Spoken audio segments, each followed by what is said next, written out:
Kif jista' l-Gvern jgħid li qed jippromovi l-mobilità soċjali meta qed tkompli tikber id-diskrepanza fid-dħul u l-ġid tal-individwi?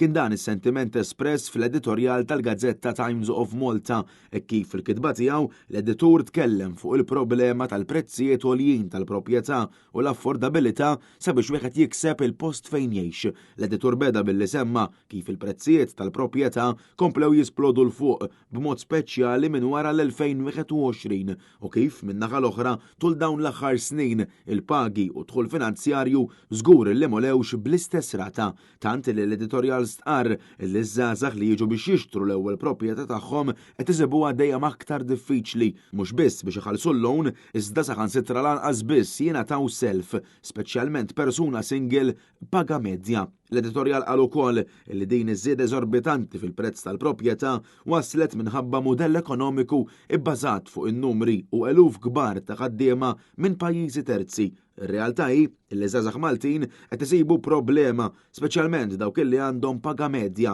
Bl-editur jispjega kif koppja żagħżugħa bil-minimum wage taffordja biss 2.2% tal-proprjetajiet fuq is-suq. Apparti minn hekk l-editur semma kif l-International Monetary Fund ukoll wissa dwar il-modell ekonomiku preżenti li fi kliem l-IMF stess mhux sostenibbli għal ġenerazzjonijiet futuri. L-editorjal għalaq bil-istaqsa kif jista' l-Gvern jiftaħar li qed jipprioritizza l-mobilità soċjali meta d-diskrepanza fil-ġid qed tkompli tikber.